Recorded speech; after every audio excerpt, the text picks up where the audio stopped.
It seems there is, in fact, still magic left in the Open Cup. Big changes are coming to collegiate soccer, and we check in on the state of promotion and relegation in Mexico. That and much more here on Friday's Morning Kick Around.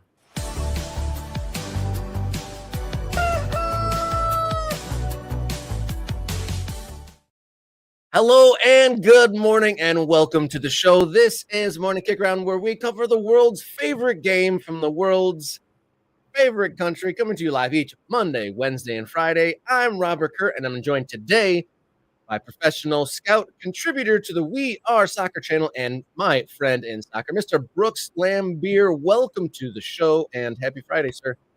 Robert, how you doing, man? Happy Friday, and let's just get going here on our topics. And it was quite a week of soccer we had with the Open Cup and everything. Yeah, we got some great stuff lined up in the show. We have an interview with Cesar Hernandez covering the complex topic of promotion and relegation in Mexico. Brooks is on here, expert at the domestic game, knows more players domestically than I could ever remember or put into my brain. Great guy, helped me a lot on previous projects. Glad to have him on board with us today. If you're tuning in and you haven't subscribed yet, let's do it. Morning Kick Around on youtube.com. We crashed through the 2,000 subscriber barrier earlier in the week.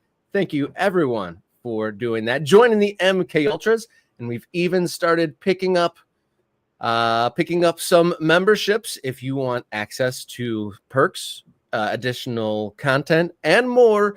You can hit the button below the video and become a member of the MK Ultras. You can follow along on social media at MKickaround, X, Instagram, Blue Sky. Write us a note, morningkickaround@gmail.com. And you can also go to coffee.com/morningkickaround for a way to subscribe. There you can donate as little as $5 or something bigger or something reoccurring. So a few different ways to support the show. Graham getting in the chat early. Robert picked the co-host who looked most like his older brother. I'm not sure if our age difference is, but I'll go with that for today. I'm fine. Brooks, you're my older brother. All right, you ready to rock? Yeah, I'm ready to rock. Let's go. All right, let's go with long balls here on Morning Kick Around.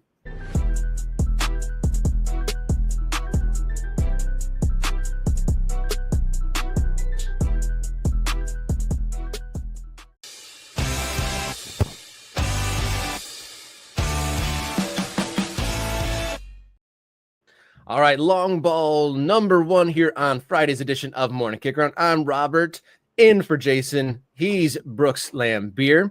We saw an exciting third round of Open Cup action. The fourth round draw is in the books, and we'll talk about some exciting USL versus Major League Soccer matchups. But before we move on too far, I wanted to highlight that it was another great midweek of soccer here domestically.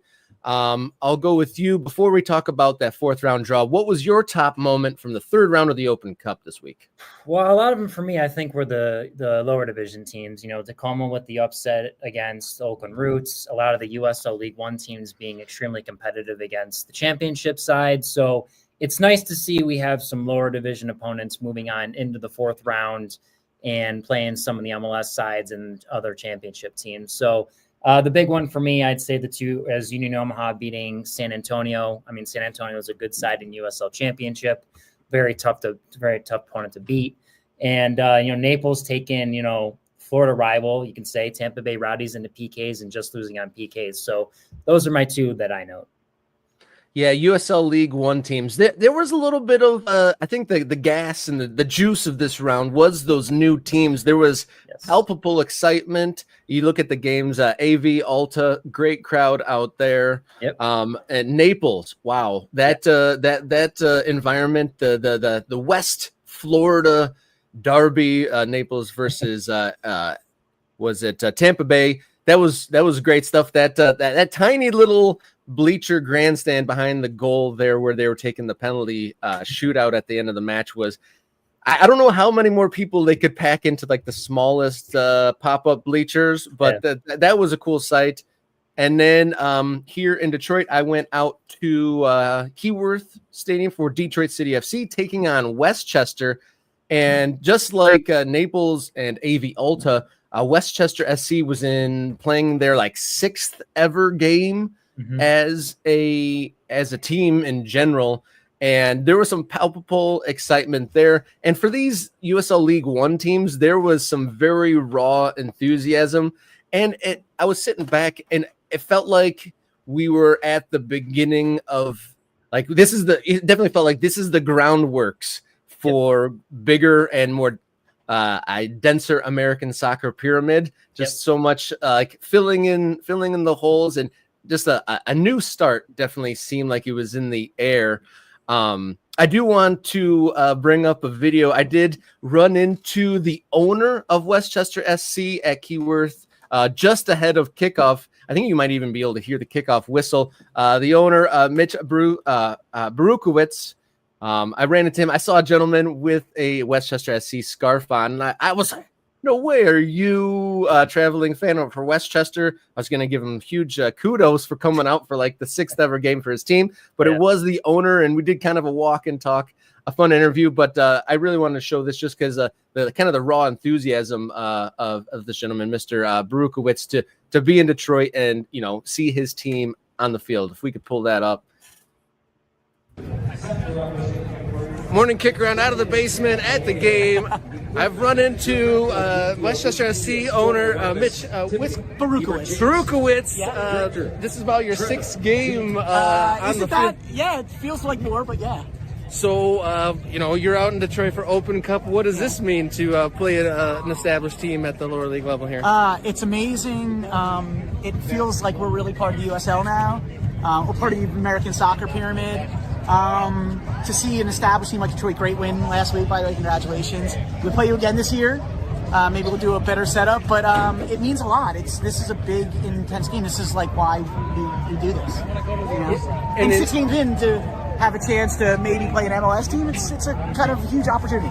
Do you have any favorite U.S. Open Cup moments in your own history? I think last year was pretty amazing watching the 11s run. I watched a bunch of games. I really wasn't watching it that much back in the day, but it used to be amateur teams. So yeah, there's a few amateur moments, like the Pan Cyprians win, I think in 2003-ish, I think, was pretty big in New York soccer. But that's going back. One last question. I'm sure you want to watch this game. Yeah, I do. With the announcement of Pro Rel, what does that mean for you being a League One side coming to see Detroit? Well, we joined the league thinking that this could happen. It's a monster moment. I think Pro Rel is going to be the greatest thing that's happened to U.S. soccer. I think it's going to really change the way people think about soccer, the way they think of the pyramid, the way they think of MLS and corporate. So I think it's going to change a lot. Good luck. Thank you so much for taking a moment. Morning kick Detroit, around. go Westchester! There you have it. We're on TV, man. We're on TV. We're trying to... Sorry. Big thanks to Westchester SC owner Mitch Barukowicz. He gave me his card, so we'll have to get him in for something more formal. But palpable excitement from the owner of his team.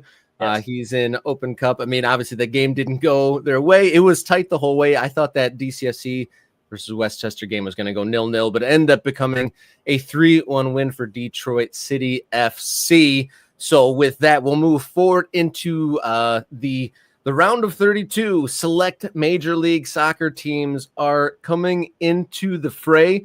Locally, Detroit City FC, with that win, they are going to make the trip to Chicago to play the Fire in the first week of May. The round of 32 games for the Open Cup being played between the 6th and the 7th of May. With the draw happening yesterday, Brooks, did you kind of find any? There's a lot of USL versus MLS matchups here. Unfortunately, like I said, we would hope that the lower seeded teams, the lower league teams would get to host. Yeah. That's not the case. But is there any, other than the DCFC going to Chicago, what are some of the matchups that kind of tickle your fancy there? Yeah, I mean, again, just to your point, it's a little rough because you have to have so much money to host. That's a little rough. I think US Open Cup needs to change that a little bit. But some of the tasty matches for me, Rhode Island and New England. I mean, there's a rivalry over there. Just being the Northeast with people from Rhode Island probably not liking people from Massachusetts and vice versa. It's funny. It's not the Sounders this year to meet the Timbers. It's Tacoma Defiance. And the Timbers don't want to lose that one to the MLS Next Pro team, the second team for Seattle. Interesting one. Nashville and Chattanooga Red Wolves. Listen, it's same state. You go into Nashville, you play a respectable match, you earn some, points on that one. In terms of like, if you can be quality in the game and you can make it competitive, I think that's super important. And then, NCFC, North Carolina FC playing Charlotte. I mean, that's another good in-state match we have going on here. So this is the beauty of the Open Cup. You get those matches within the Open Cup that you don't see in the normal regular season. And this is the beauty of, Pro Rel coming to the USL is you may see more, interstate matchups that you would never really see. So this is the beauty of Open Cup, and there may be some cup sets ahead. You never know. In the chat, Chicano 916, I was going to point this out, but you beat me to it. Sacramento Republic drawing San Jose Earthquakes in the next round is an exciting matchup. And we are going to talk more about California soccer, just the plethora of California pro teams. Now, that's an exciting game to keep an eye on. I am excited. There's another Florida derby with the Rowdies taking on another Florida-based team with Orlando City entering the fray there. I think if Tampa Bay Rowdies progress from there, they could kind of put like a shooting gallery list, like shooting down all the different California or the Florida-based teams on their journey. And then you already highlighted it, but Rhode Island versus New England, could be an exciting matchup. And then New England actually traveling to Rhode Island. So Rhode Island in just their second season, they went to a USL League One final in their first ever year. And then so in the second season for them, they get to host a Major League Soccer team. So these new teams adding a whole nother level of excitement. And like I said, when I was at the game on Wednesday, it definitely felt like we were at the dawn of an era. I guess I was excited. I'm a little bit in my own head, and I thought there was going to be a lot more excitement there was plenty at the game. There was plenty of, Northern Guard supporters, but the neutrals and the families, not a lot of juice there. So I was thinking about it.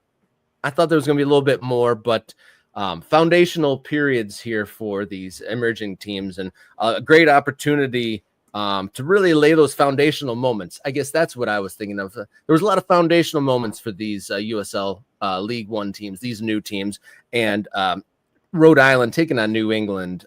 That'll be one to put in the memory banks for that young club. So that is the round of 32. Major League Soccer entering the chat for U.S. Open Cup games to be played on the 6th and 7th of May. Moving on to long ball number 2. Should Major League Soccer become more protectionist? In an interview with Simplemente Football, Leo Messi says that the league is getting stronger, but he believes the league is getting stronger by adding many young foreign players. And if the league allows more players to be brought in, will only enhance the quality more. So, Brooks, you've got your finger on the domestic talent pool. We see most other countries put a lot of safeguards on how many domestic players are required in rosters to enhance the player pool.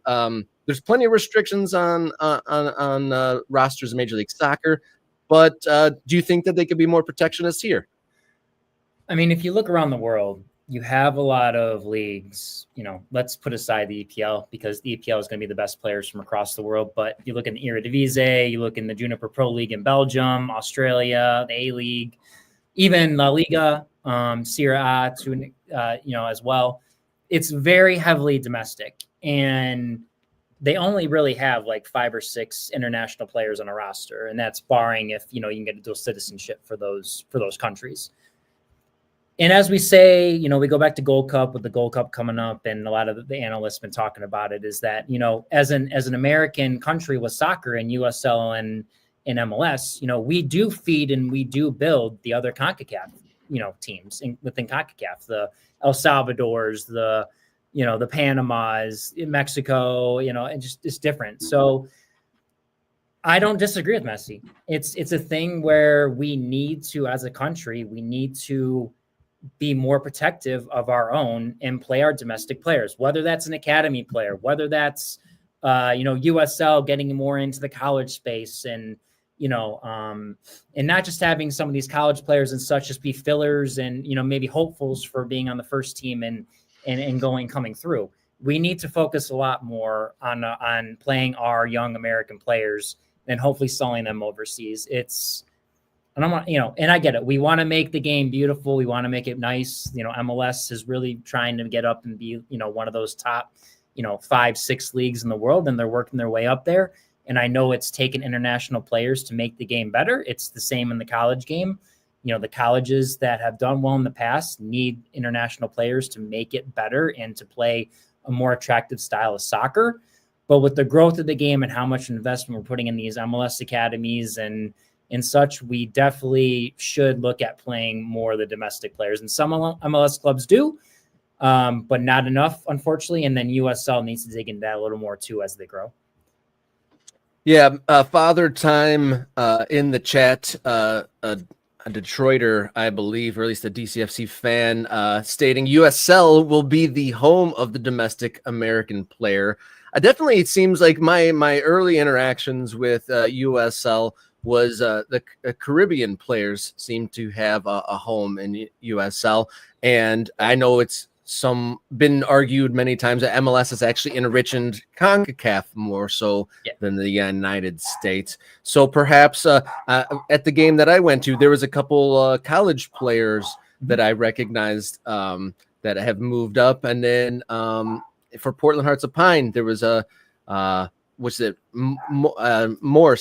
Morse, Hunter Morse, another local kid. So that trend is already starting with domestic players finding their start, at least, or finding a place in the professional soccer world in USL. So if Major League Soccer was to make any steps, whether they make any steps or not, what do you think is more likely to help produce the players that are going to get minutes? Is it the academies? Is it promotion and relegation of more small teams, just giving more domestic players a chance, or something else that, like, how do we get more talent from the United States into the professional soccer leagues domestically? I think it's both for different leagues. So MLS, like comparing MLS and USL, you have the teams like the Philadelphia Union that are bought in. We're going to play our kids. You have the RSLs of the world. They're going to play their kids. Orlando City does a little bit. Red Bull's been known for doing this. Chicago Fire are starting to do a little more as they've signed a lot of their homegrown kids and they're playing for the second team, or they've been signed in the, 3-4 years ago, they signed some and they've come up through the first team. There are always going to be those clubs that are going to do that in MLS. And then you're going to have the LAs and Inter Miamis of the world and NYCFCs that are going to say, hey, we'll play our kids, but like we're mostly going to buy the international players because we want to be the best teams in the league. And LAFC's brought a couple guys in from their academy. They haven't stuck around very long. LA Galaxy's getting towards that. For me in the domestic game, I think it's the USL side that really needs to be clever with this. You saw a few years ago, Charleston Battery, so former DCFC coach Ben Pierman is now there. You get Fidel Barajas. He didn't want to get stuck behind people in the San Jose Earthquakes first team. You get Barajas, and then you play him a little bit. You sell him to RSL to make some money. RSL signs him to Chivas, and then Chivas has loaned him out, I believe, to the Revolution this year. But you want that type of thing. You've seen it with Louisville City, with the Winder brothers. One to Benfica, one being just Elijah being sold to LA Galaxy. So you're seeing it happen, but the belief in the ownership groups and the sporting director staff and the head coaches to believe in the domestic player that they have their part within the game and within the team system to do the certain parts. And then you implement the international players in the attacking front three, in the 10 role, as an 8. That's where we need to, be a little more clever with, scouting the domestic game, college, youth, UPSL. It's just people don't dive into the American game enough, unfortunately. And that's why we see a lack of domestics, especially in USL, coming through that system and being sold on to bigger teams. What's the simple, elevator pitch for getting more eyeballs out there? Funding, scouting, and just believing that, with your local talent. Listen, you could probably start another team in Chicago that's not an MLS team, and you can make it USL League One or Championship. And I'm sure someone, if they did it right, could find domestic players in Chicago and build it out. We'll talk later about USL in California. There's a lot of talent and pockets there that don't reach in the LA, San Diego, or San Jose area. They're kind of stuck in between. New York has a lot of talent. It's just getting out there, wanting to do the work. Stop, calling your friends to figure out, is this kid good or not? Get your boots on the ground, go do the work, and that's how we'll find the players. It's not easy to scout. People try to use analytics all the time and take the easy way out. You cannot take the easy way out to find talent. No shortcuts in scouting, it would seem. Moving on to long ball number 3 here on Friday. Santa Rosa, California. Speaking of California, and just the next team, the news came out this week that the city of Santa Rosa, California has entered into exclusive negotiations with USL to evaluate the viability of supporting pro soccer team and expanding community operations. And I believe there is a stadium exploration in the mix here too. So Santa Rosa joining the ranks of cities across the United States interested in pursuing their own league club. What do you make of this progression or announcement? People are projecting that this would be a USL League One team, but obviously it all depends on the investment group that comes in here, because that was one thing on display in the Open Cup, USL Championship, USL League One. It's essentially just where you've been bought in. Yes. But you touched on it before. Why do you think that a Santa Rosa team might be successful? When you let's give the state of California or just any state in general. You have your very rich and wealthy areas, and then you have your areas where, people can't, travel so far or play certain club soccer. In that Santa Rosa area, I have a buddy that scouts in Northern California, and he does a very good job finding players within that, between Sacramento and San Jose. And there is a lot of talent there. It's just, it may not be the wealthiest area, and they may not be able to make to travel all the way down to San Jose to be with the San Jose Earthquakes Academy, or maybe to travel up to Sacramento to be a part of the Sac Republic Academy that plays in MLS next. So Santa Rosa is kind of in that area, and there's a bunch of youth clubs in that area where if they did this right, it would serve the community very well. You could bring up local talent, and, you could create a very interesting USL League One team. And when you get in the mix and when Pro Rel starts in USL, that, you can maybe potentially bump your way up into Championship and then USL Division One and make something interesting of it. And then, and then work the cup sets in there and in between and everything. So, but the state of California is so large. You have these pockets that, are just talent that's undiscovered, or people kind of ignore a little bit. So it's interesting, because as I was doing the research of Santa Rosa coming in, it's potentially the 7th USL team in there, because you have Santa Barbara Sky coming into USL Championship next year, which will play at UCSB, that'll play at the California Santa Barbara College Stadium next year. They were originally going to be League One. They took the rights from Memphis 901, and they bought them, and now they're going to be in Championship. But it's interesting how these USL teams are getting into those pockets of those areas between the big cities of the MLSs, where, San Diego's got a team now, the LA Galaxy and the LAFC in the LA area, obviously, and then San Jose. But you're starting to fill in those pockets and make things interesting. The question is, can USL fill in a little more spots to cut down travel for some of these squads, But it's interesting how California is starting to shape out with all these pro clubs. Another note on the press release from USL regarding this Santa Rosa announcement. This initial phase will consider key factors and address several questions, including funding models and identifying a suitable stadium location, which is yet to be determined. So this is very early stage stuff, but like you said, it might be ripe for a team there. Yep. So getting as large as 11 California-based pro teams, and if if the rapid expansion of American soccer continues, I know when we get into these types of conversations of what's pro rel going to look like in the USL structure when they add more tiers, could the lower tiers become regional? And with all these pro teams in California, you could kind of hypothesize that California could have its own division. Yes, very much so. And like I said, it'd be interesting to see with the pockets and the talents. Like a lot of in that Santa Rosa, Northern California area, you got clubs like San Jose Academy, RSL Academy, some of the Midwest academies here, Columbus and Cincy try to pull players from Northern California. Philly goes in there. You know what I mean? There's a lot of people going in there to pull kids from Northern California. So it'll be very interesting to see how this all shakes out and what happens. But I like it. It's a small community. It's good for the game.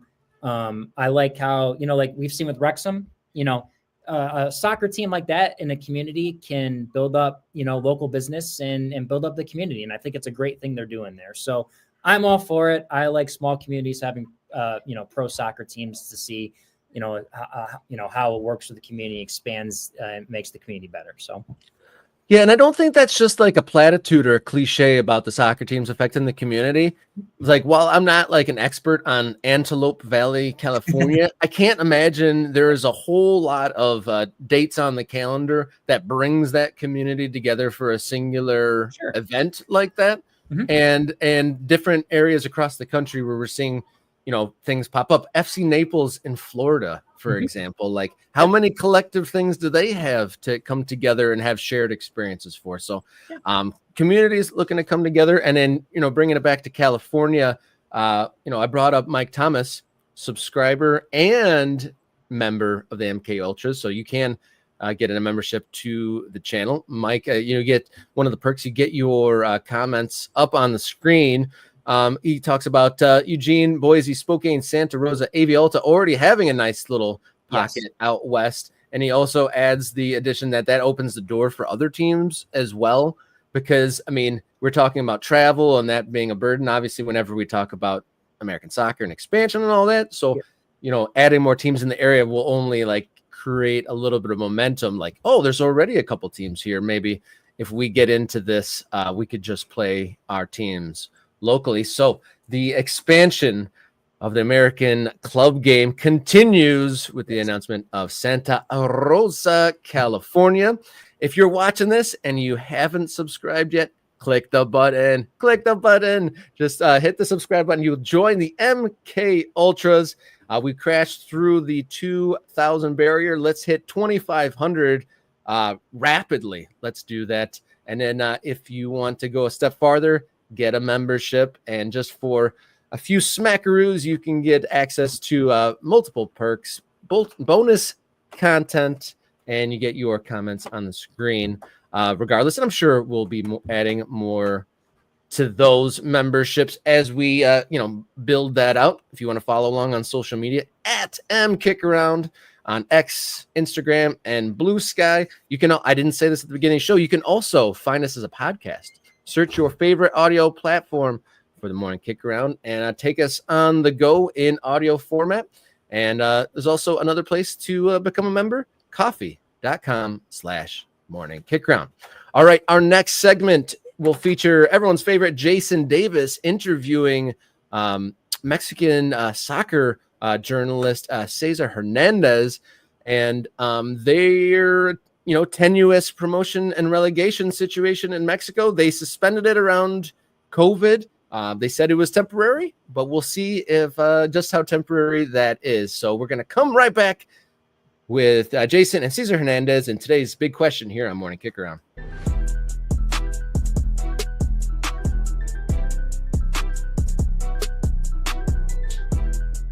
Morning Kick Around, and we're going to talk.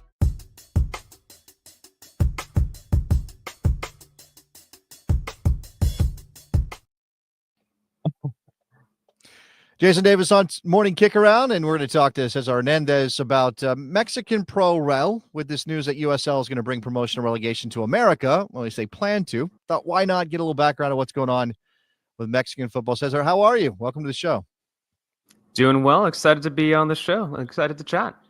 So let's talk about where promotion and relegation is in Mexico for people who aren't paying attention. Obviously, this might need a little historical context too, because there's a story that leads into where we are right now, and then we can talk about what maybe promotion and relegation might look like in the future in Mexico if it does come back. Yeah, so I think if we're talking about pro rel and Mexican soccer, that's just a fascinating story to talk about. I mean, if it all kind of begins in the early days of the pandemic in 2020, when suddenly there was a break in play. There was a break in play for numerous leagues and teams from the Ascenso League, that was a second division in Mexico, the now former second division. They were asking for financial help.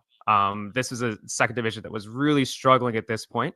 So the federation, so that's Liga MX, and that's also the second division teams, they created a new 5-year plan that was created in which there'd be annual payments to the worst performing Liga MX teams to the second division clubs. But in exchange for that, there'd be no pro rel. Second division clubs, they voted in favor of that. And you get to 100% see why Liga MX teams would be very much okay with this. So it's around $8 million split up from the bottom 3 teams of the coefficient table. So that's the points per game from the last 3 years that gets sent down to the second division.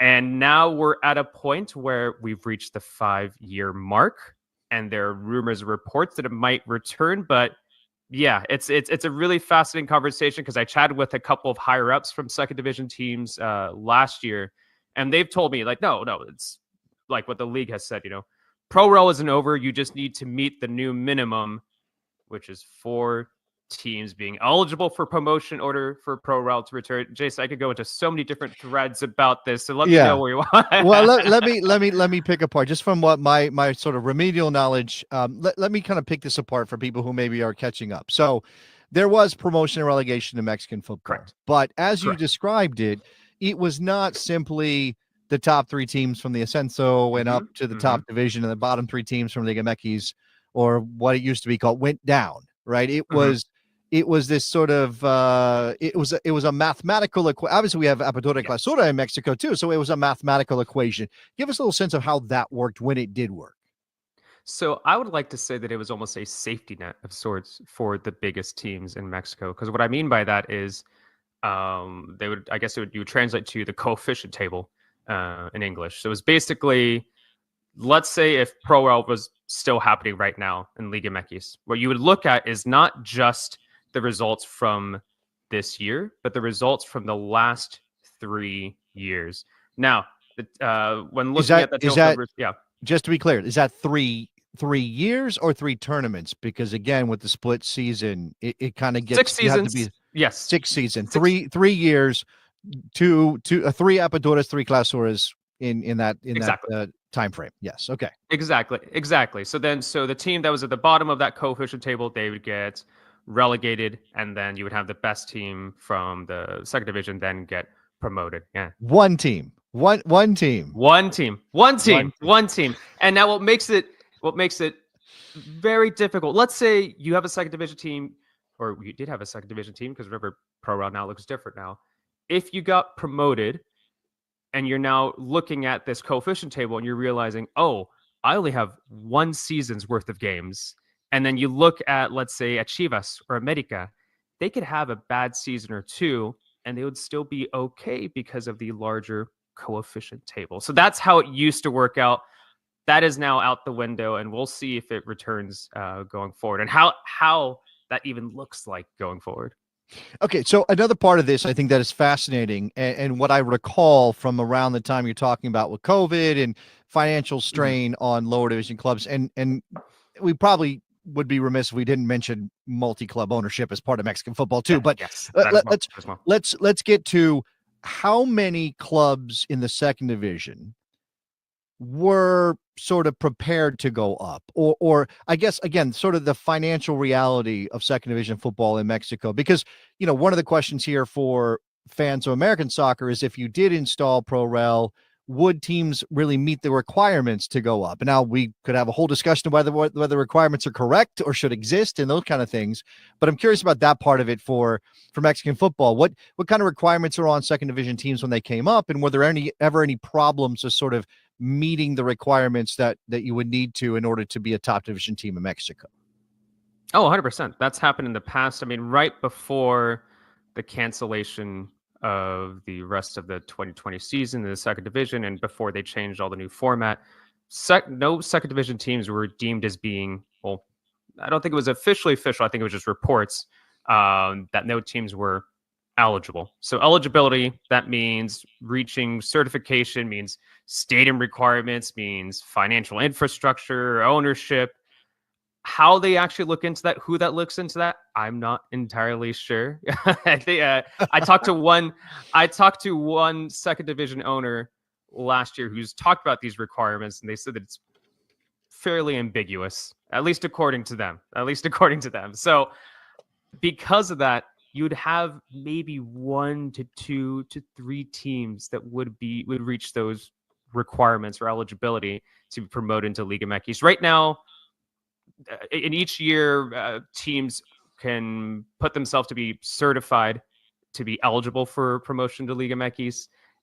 Right now, around this time of year, you'll usually see some teams announcing that they're going to be certified, or they're going to look for it, and it's usually maybe just 1 or 2. And right now, you need a minimum of 4 teams for ProRel to return. So it's again, let me just fix my camera here. I'll do that midstream. People will have to deal with it. I had my camera mirrored for some reason. But that's interesting, because you could do everything right as a Liga Ascenso team. You could be ready to go. You could have a great run of seasons. Somebody has to come down based on the old math, and then you wouldn't go up because there weren't enough Liga Ascenso teams to meet the 4-team requirement. That Yes. seems like those guardrails against the top division team going down seem almost insurmountable at that point. Yes. I mean, it's almost like put to rest the facade or the nonsense around it with the COVID thing and giving us financial safety net to these teams that might need it. But even before that, it didn't feel like it was sort of true promotion or relegation, did it? Exactly. Yeah, no, you're 100% right there. And I mean, think about it. If you're an owner of a second division team and you're thinking, do I make, because right now these teams continue to struggle. They're not making, as much money as, let's say, Liga MX teams, and it's tough in the second division. I mean, any owner in the USL Championship or anywhere in the USL will tell you that, it's really difficult financially. So it's not any different in Mexico. And if you're an owner and if you're thinking, will I make this significant investment into my stadium, into so many things to reach eligibility, and to know that, oh, by the way, you're going to have to go in blind faith because you don't know how many other teams are looking for certification, or even if a number of them do, maybe only a couple of them will be certified. And you think, then I'm not going to say what's the point of that, but it's asking a lot of those second division clubs.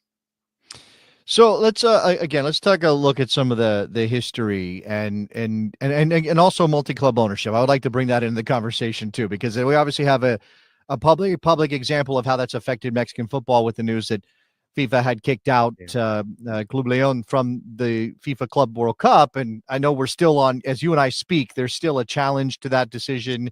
And Grupo Pachuca is not just, taking it lightly that their club has been kicked out. So I guess maybe start there, since I brought it up. What does ownership of Mexican football, especially the top division, look like right now? Right now, so you have Grupo Orlegui. They have Santos, and they also have Pachuca. Actually, that's Grupo Pachuca that has Pachuca and León. You have Grupo Orlegui. They have Santos and Atlas. You have Grupo Caliente that have Xolos and also Querétaro. And I might be missing another because it's always confused and it's always in the back of the mind of all of that. But yes, the clear example there is that this isn't just one organization that has 2 teams. There's a handful of different organizations that have a couple different clubs. Some of them are associated with second division teams too. So that's bigger. That's part of a bigger question of Mexican soccer, is that, and I think that's kind of what led to the current state of Liga MX, is that, let's say, we only have to go back to, let's say, a handful of years ago when we saw Veracruz. They had very sketchy ownership. I mean, anybody can go Google and see what Veracruz and the situation that they dealt with. And this owner, which clearly was not exactly the best guy, let's just say. And so you ask yourself this question: is like, yes, does Liga MX need to move away from multi-ownership? 100%. But then when you see an example like that, and then you think like what are the alternatives? That's what some people, I guess, are asking sometimes, is that would you prefer to have a very sketchy owner, or would you prefer to have multi-ownership with groups that are a little bit more trustworthy? I think obviously I 100% agree and think that, yeah, multi-ownership should no longer be a thing in Liga MX. But it's not like MLS. It's not like American sports, where you have more billionaires that can step in and make some significant investment. It's more difficult in Liga MX. That being said, we'll see what happens. Like, there is now more international investment in Liga MX. I think the most prominent example of that is Necaxa. Obviously, the guys over from Wrexham, Rob and Ryan, they're now making that investment there with along with other celebrities there too. So, are we going to continue to see that going forward? Will that lead to fewer multi-ownership situations in League MX? Maybe. I don't know. We'll see. So it's a point of clarity. I mean, when COVID happened and the story that you laid out went down with the Ascenso teams, Ascenso, which basically like implies coming up, was changed. It's the Liga de Expansión, right? So they changed the name basically to say they're not coming up. They're kind of like sitting there, and maybe if anybody gets their crap together, then who knows? Maybe in the future, right? It's sort of like the idea of 100%. You're auditioning rather than trying to win your way up, I suppose, is kind of what this is. Yeah, the multi-club ownership thing in Mexico is fascinating to me, because it, and I guess I don't, because I'm not in the culture, because I'm not seeing it, because when I engage with Mexican media, I'm typically engaging with things around the Mexican national team, or higher level stuff, and maybe even just the play. Is there a sense, Cesar, that the fans or that they don't like it, that there's that the competitive integrity of the league is constantly questioned because of multi-club ownership? Oh, 100%. I think, and fans are just frustrated with Mexican soccer in general. And obviously things are looking a little bit better with El Tri in recent months under Aguirre, but before that, there's a general frustration about the state of Mexican soccer, and fans would point to multi-club ownership. Fans would point to the lack of pro-rel. Fans would point to the list goes on. We could say the Mexican national team playing most of their games in the United States, and a number of friendlies there that you could point to the price that Mexican players have in the transfer market that makes it difficult for them to go to Europe. I think that it's been a really tough moment for fans, especially when you see the results on the field for El Tri. And there are those wondering that, hey, when you take a look around and see the current state of everything, maybe then that's not a surprise why El Tri have stagnated. Yes, that's, once again, they're looking good under Aguirre, but is that going to be a permanent situation? I don't think so. Or are they just making are they just rebounding after a number of difficult years? Possibly. So yeah, there's a lot of frustration.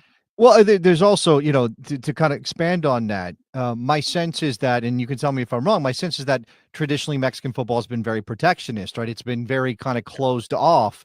And because you're talking about new international investment, and we'll see how that changes. But, not that long ago, I'm reading a story about how Major League Soccer has sort of dropped the ball on developing American players because it's turned so heavily towards internationals. And as in my research, and I messaged you about this, I dived into where is Mexican football on that. And I believe it's, as of the moment, 7 international players on the field at a time is the limit. And that there has been surveys and players within the league have said, we need to restrict that even more. We need to have fewer international players on the field at any given time because it's hurting the Mexican player. And there aren't a lot of sort of high-profile leagues in the world these days, Cesar, who are willing to sort of say, we're going to focus, and again, it's a balance. And there are obviously high-profile foreign players in Mexican football, but the idea is like, this is a Mexican league for Mexican players, I think, in essence. And I guess where are you on sort of that tension between we maybe want to grow, or maybe want to get rid of multi-club ownership, maybe we want to become more established, we're flirting with Major League Soccer, we're trying to grow outside of Mexican borders, but yet we can't turn our back on what history has been, which is this is a Mexican league for Mexican players. 100%. And I think that it is a really, really difficult balance. And I do wonder how they're going to use 2026 as a possible platform, how they're going to use this as a possible opportunity to try something new, because I think more than likely they will.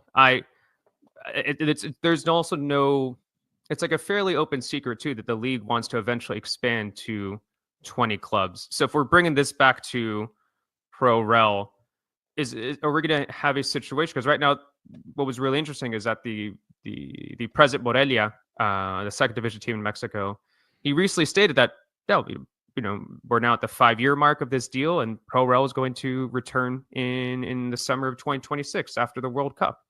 But what does that look like, right? Because I can tell you about the history of what's gone on with Pro Rel, what's the current state of Mexican soccer when it comes to that. But if Pro Rel does return, what does it look like? And also, if they want to expand to 20 teams, maybe it's not even a question of Pro Rel going forward when we're thinking about Mexican soccer. Is it a question of just simply adding 2 teams? Will it be for sporting merit? Like, will they simply be buy their way into Liga MX as well? And what does that mean for Liga MX in general going forward with promotion relegation? Looking forward, I have just numerous questions about how this league evolves. And my guess, they're going to try to do something next summer, but we'll see what it is. Yeah, I mean, and I think that's fascinating, right? I mean, again, if this was my league and I had a club there that I was following, I would probably be a little frustrated and I'd be concerned. But as an outside observer, it's just like, wow, there's so many things that they could do. It's unpredictable. I think Liga MX and Mexican football and the FMF in general are fairly unpredictable. I don't know if that's a fair reading, but I guess this is interesting. One other thing I want to get in here before I let you go, and this specifically relates to just the way, I guess, the way Mexican football has operated. I mean, we look, everybody knows Club America, everybody knows Monterrey and Tigres and Pumas, and these are sort of established clubs.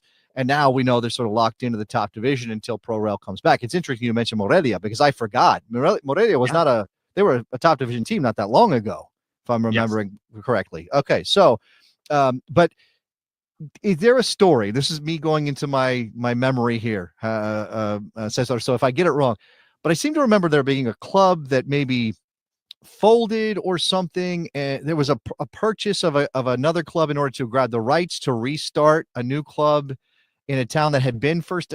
Is this ringing any bells? Am I missing? Am I getting this wrong? Yeah, that's happened a handful of times in the second division too, and it's and well, also I guess what's fascinating to me about that is because people in American soccer fans are very precious about this idea of like, what is a club and what is a franchise? And Major League Soccer teams aren't clubs, they're franchises, and maybe the USL teams are more traditional kind of clubs. I don't think any team in American soccer can be called a club, at least not a team that doesn't go back to the 1900s and they're still amateurs. But it seems like Mexican football does ride that line as well between what is a franchise, what is a club, who has rights to run a team in a town, and where one club dies and we just buy the rights from another club and then we rename that club the old club's name that just died and start over again. Yeah, I mean, you mentioned Morelia. That's what happened to Morelia, right? Like, it's like, so the Morelia that we're talking about in the second division, that's a revived Morelia. That's not the original Morelia. It is frankly, I mean, especially using that Morelia example, it was like quite sad to see when the team was first sold, and now it's revived, and that's nice to see, and they're in the second division. But it's extremely frustrating to see that in Mexican soccer. Or if we're even using that example, just like the surprising nature of it all, if we want to go back to what I was talking about with Veracruz, back when Veracruz, like before they had folded and before they were disaffiliated from Liga MX because of all the stuff that was going on with that club and financial issues, like they were allowed to stay in Liga MX by paying a fine. And you're thinking about that and you're like, is that going to be happening going forward with Mexican soccer? I don't know. The more you think about it, the more questions you have about how things are going to look going forward. But it is chaotic, but it's also a lot of fun. I guess I'll just leave it at that. Yeah, I mean, even as Yeah, it is. It does seem to be quite a constant saga in Mexican football. And again, I don't know that it's entirely disconnected from what's happening in the United States. Obviously, much more history in Mexico. The league is much more important to the country than MLS is to America. But these are both leagues trying to make it up as they go along and figure out how to matter. And then also, again, balance things like, should we be a league that is focused on domestic players? Should we be trying to grow our audience outside of the United States? I mean, and maybe one more thing, a little bonus bit of content. Maybe I'll save this for some of our special viewers. But I would love your opinion on what Noel Guzman did in goal against Sergio Ramos via the penalty kick, because I did a radio show with Janusz Mihalik, right, former U.S. international, ESPN analyst, and he thought it made Liga MX look terrible. He thought it made them look like a joke, and he was really bothered by this because so many people in Europe were asking him about what Guzman did and how is this, what is this thing that's happening here? Obviously, Ramos was playing it up in his way. So, what is your take on that idea? I mean, the thing is, I think, to me, I think it's fun. I don't know. I think he's being a showman. Sometimes I think we take ourselves a little too seriously in the soccer world. And I don't know. I thought that was quite funny what he did. And for those who don't know or haven't seen it, please look it up. So basically, Ramos about to take a penalty. This is a significant Clasico game. Nahuel tries to, throw him off by facing the net before the penalty, like peeking around every now and then. just to make sure he hasn't kicked the ball yet. And for those who don't know Nahuel Guzman, you just look up his highlights. And what I mean, his highlights, you'll probably see some fantastic saves, but you'll also see some quite funny moments in Mexican soccer and in Leagues Cup too, where obviously there's one Leagues Cup game where he pretended to have stomach issues and then he took some string out of his mouth. And then there's another, he recently, I think it was the last year, I forget which Liga MX final it was. After he was ejected, he then hid under a tarp watching the rest of the game near the field. I think it's, I don't know. I think, like I said, I think we sometimes take ourselves a little too seriously in the soccer. And I think that's a lot of fun. And especially if we want to talk about Nahuel too, I think he's, I actually respect him too, because he's a showman. He's a significant X factor for better or worse for Tigres, but he's also someone who, I remember there was a game, I want to say 2 or 3 years ago in Liga MX where he came out and his hair was just completely colored in a rainbow. It was just a rainbow in his hair. And then he put up on Instagram, he did a little post and just and he was basically not calling out, but just like referencing that as a pride flag.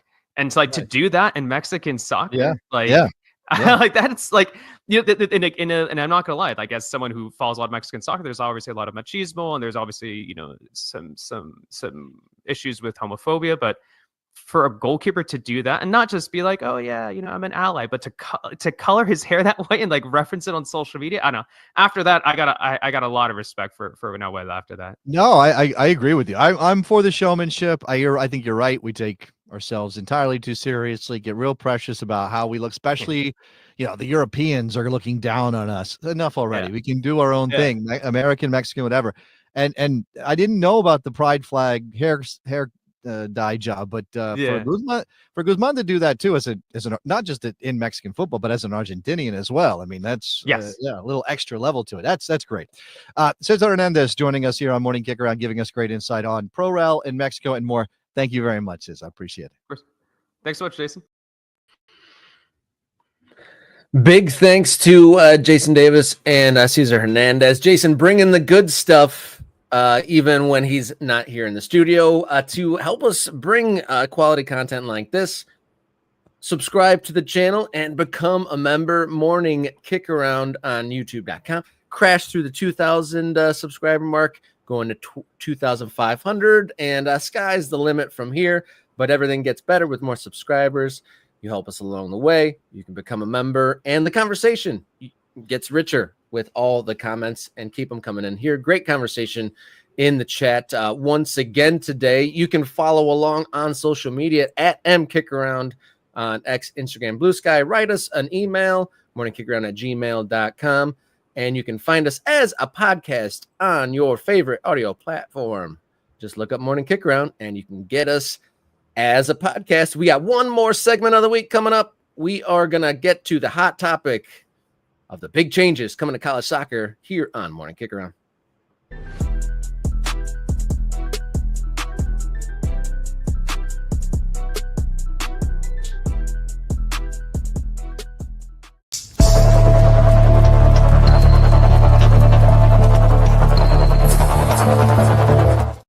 Hot topic here on Friday. I'm Robert. He's Brooks, in for Jason Davis.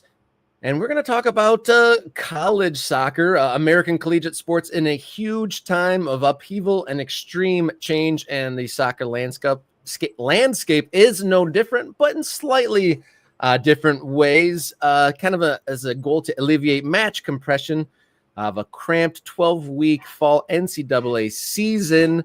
Some of the leading clubs and leagues in college soccer are looking to expand into more of a year-round model. And Brooks, you are a professional American soccer scout, and you've got a lot of contacts at the youth and the collegiate levels. So I referenced a little bit from a Sportico article talking about how some college leaders were trying to get this instilled for 25-26. That's not going to happen, but you're saying that there's definitely a lot of momentum behind this idea. Yeah, I don't want to say momentum is maybe the word to use. It's past the idea process. It's trying to figure out who wants to be involved and what's right. And there was this pilot program. There's supposed to be 32 teams in it. It was going to be the Big Ten and the ACC, and then you're going to add probably 6 or 7 teams outside of those conferences. So maybe possibly an Akron, a Georgetown, some Big East sides, maybe, some of the Conference USA, maybe a team from here or there. It's a smaller school. Has a bigger time soccer program. It lost some edge. The ACC and the presidents and ADs kind of backed out, and they're like, we're not ready to start this next fall. We need to give this some more time. You've got U.S. Soccer working with this because the pilot program was U.S. Soccer was going to help fund this for the 32 teams.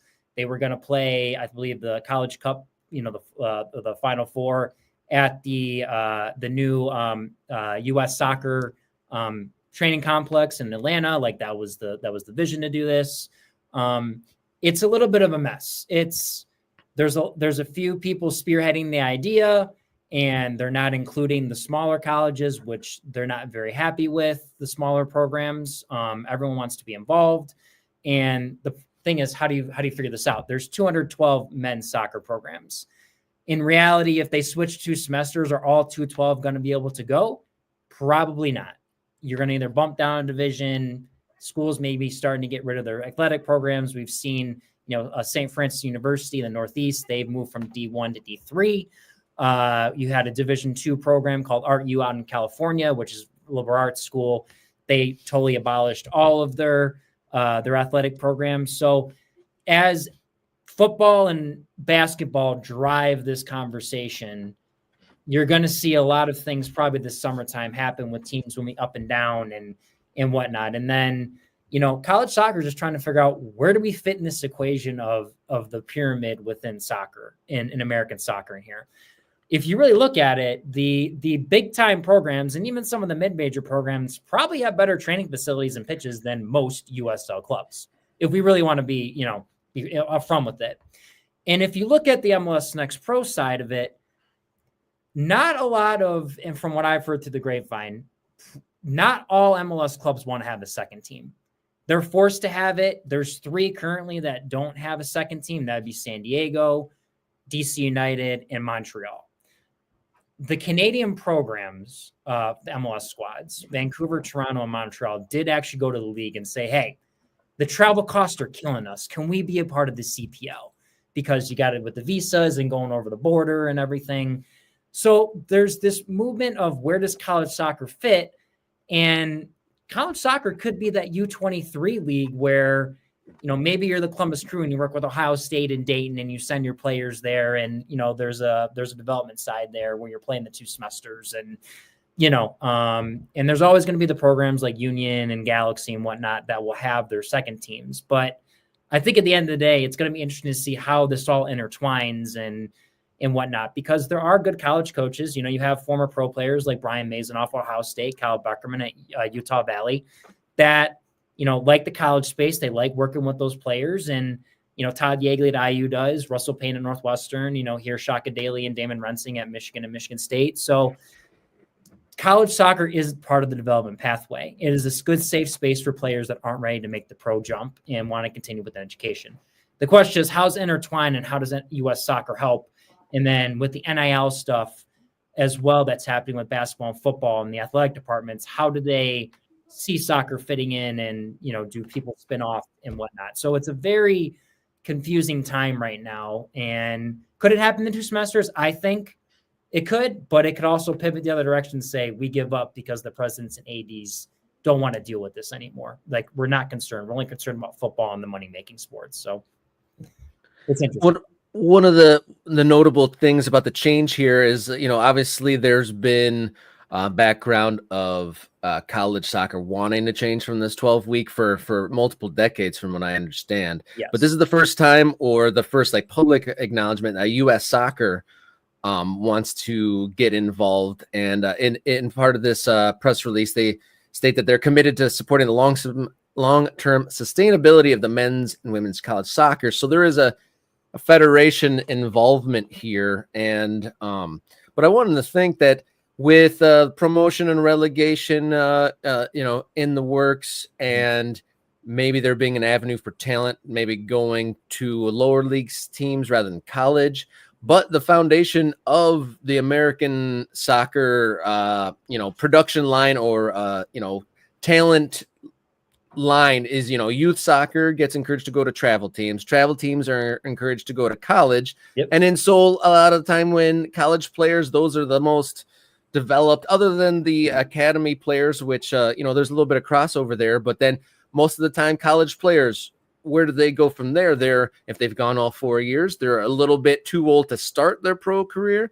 And then also maybe, they haven't been getting developed year round. So they maybe aren't as polished of a 22-year-old as some. Yep. And then also you've sent them to 4 years of college. They are college educated people. They have other vocations they can go into rather than going to USL or a MLS next pro team making $30,000 a year. I know from my USL 2 experience, there has been the best player for Oakland County FC, Kevin Buka. He was also, my favorite player, one of the best talented players I've seen in the local leagues, but he was a valedictorian of University of Michigan. Yeah.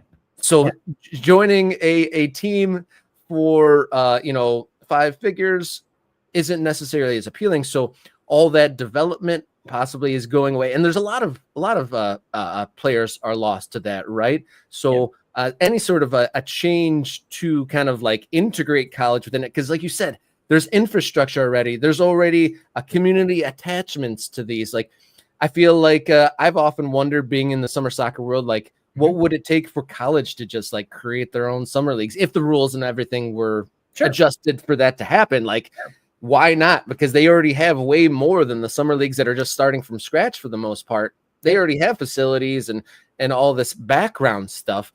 So for this plan of that's being talked about, to have, 15 ACC teams, 11 Big Ten teams, and then a handful of other big schools such as West Virginia, Oregon State, San Diego State, South Carolina, Kentucky, and UCF. Yep. So if this goes along, this would maybe become more of a minor league and become part of would this become part of more of a world paralleling talent development if this isn't a locked in 12 game, 1 season a year? That doesn't seem, I don't know if anyone argues that is the ideal way to develop a player, is to do it as the current college structure is. So if we're going to utilize all the infrastructure and coaching and money, this seems like a more productive way to do it if this ends up happening, developing the college thing out into a more of a stretched out year. Yeah. And it's interesting. One thing I didn't know too is when I've talked to some college coaches, this pilot program of 32 teams, it wasn't never just going to be 32. It was kind of going to be like NCAA football. You have FBS and then FCS, where you hang around the FBS long enough and you win and you get the money and the funds to move up to Division I, FCS. Like that was the game plan too. It was like, we weren't going to always not include the smaller schools, but the ones that were ready to make the jump to do the 2 semester that had the funding, to do this, the athletic training staff and everything, that could make the jump to do this pilot program, so we're never going to rule out everyone completely, but it's interesting, how, the talk too is, college soccer really needs to make their conferences more regional. One thing to note before we're done here is, Washington came over here in the fall and played Michigan and Michigan State, like, on a long weekend.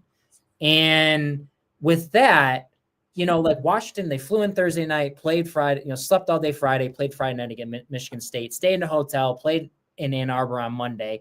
And it's not feasible for a college soccer program to do that. So regionalizing, much like I think lower division pro soccer should do to cut down travel costs, is an extremely important thing. If they regionalize and they get this right and they do a 2 semester program and then everyone across the country meets in a tournament after the season's done, then that makes sense. But cost, getting U.S. soccer involved is extremely important in my opinion, because they are part of the bigger people that can help solve this issue and keep college soccer relevant.